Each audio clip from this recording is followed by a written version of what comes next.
Welcome to Quantitative Analysis. In this video, I'll explain the main concepts behind the interest rate and why it can be useful to predict them. In a second video, I'll show you what economists or data science do to forecast interest rates.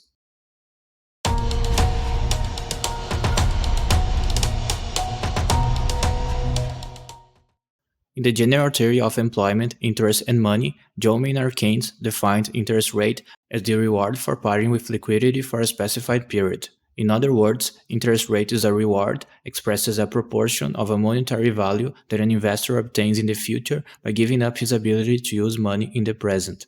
Mainstream economics defines interest rate as the price paid for borrowing money. This aligns more closely to how classical economists like Adam Smith, the father of modern economics, and David Ricardo considered interest rates. Those definitions are very similar, and there isn't a right or wrong one. Their differences depend on the focus that each theory gives to the study of economic events. Very often, people associate interest rate with credit cards or loan rates. We'll discuss this shortly. The definition we've been discussing so far refers to the key interest rate, which serves as a reference for other domestic rates. For example, in the USA, the key interest rate is the effective federal funds rate, EFFR. In Brazil, where I live, this rate is called Selic. Central banks like Federal Reserve, Fed, and Central Bank of Brazil, BCB, control this rate in benefit of macroeconomic policies. Key rates are expressed in the annual form. The Fed updates the target range for FFR 8 times a year. The BCB updates the target for Selic every 45 days. If we do a quick search on Google, we find that the last update of FFR's upper limit was 5.5%. Selic's last update was 10.5%. For additional info, the links are in the description of this video. But this explanation with numbers doesn't answer how central banks know what should be the next interest rate. Actually, they don't know exactly. As I mentioned, Fed sets a target range, the lower and upper limit for the key rate. In Brazil, only the upper limit for Selic is publicly announced. This target depends on the heat of the economy, inflation levels, and other factors that will take a much longer video to explain.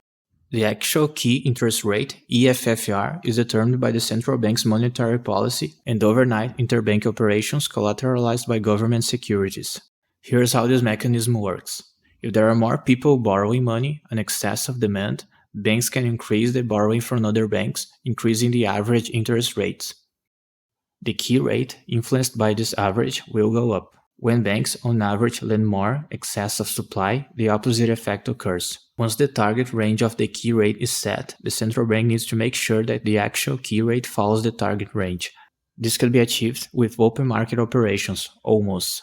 Of course, this is a simplified view of a much more complex system. To clarify, this table shows a numerical example. Both scenarios represented in the table lead to a series of linked events. In the excess of demand scenario, the total bank's reserve variation was negative, reflecting a rise in banks trying to improve their liquidity positions. As a result, there was an increase on EFFR, less supply of loanable funds. To bring the rate back to the target, the Fed bought bonds in the open market, increasing the economy's monetary base. Therefore, the interest rate returned to acceptable levels. In the second scenario, the opposite situation occurred. The Fed's intervention against the excess of supply was the sale of bonds, pushing the effective rate up.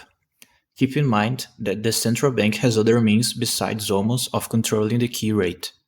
Now let's explore the fundamentals behind credit cards or loans interest rate. Since these are bank products, banks can price them with different interest rates, which tends to be higher than the key rate that is used as a benchmark. Pricing the rate depends on the cost attached to them, like operational costs or funding cost, and on the spread set by each bank according to their specific credit granting policy. Bank liabilities, like certificate of deposit, CDs, are also influenced by the key rate. We can use a basic formula to describe how the interest rate of a specific loan is determined. YIT is the interest rate for the ITH contract of a bank's product at the time T. BT is the effect of the key rate, it's some value that is directly proportional with this rate. SIT is the spread of a contract, also referred to as risk premium or profit margin, because it is the difference between revenue and costs, like funding cost, operational cost, and other risk-associated costs. The spread term can be expanded into four components: expected revenue rate at the time T, expected funding cost rate at the time T, the contract's relative operational costs, and the contract's relative credit risk cost at the time t. By looking at this equation, we can reach some important but not so obvious conclusions. 1. The higher the cost, the higher the interest rate. This might sound a bit contradictory if we consider that only the costs are getting higher.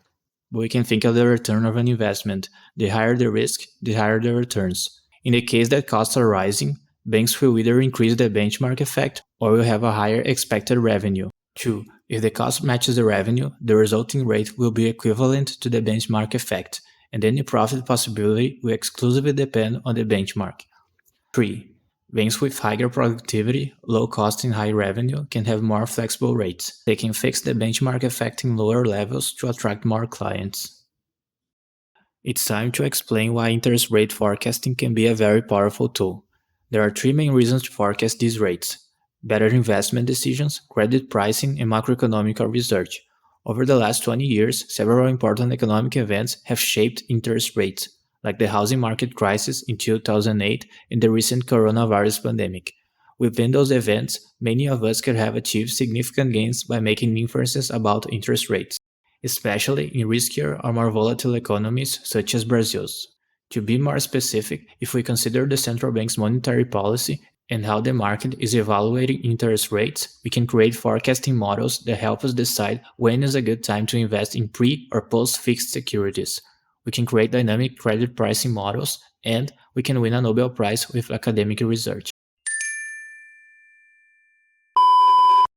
Also remember, just because someone hasn't suffered direct financial losses doesn't mean they're not losing at all, comparatively speaking. There's an economic concept called opportunity cost. It refers to what you give up when you choose one option over another. For example, if you're not taking available opportunities to learn new skills, you might be falling behind competitors who are taking those opportunities.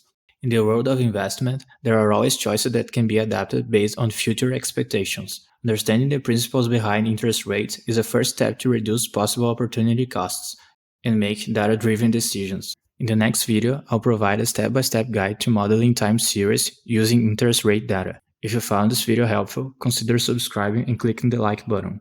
Thanks for watching.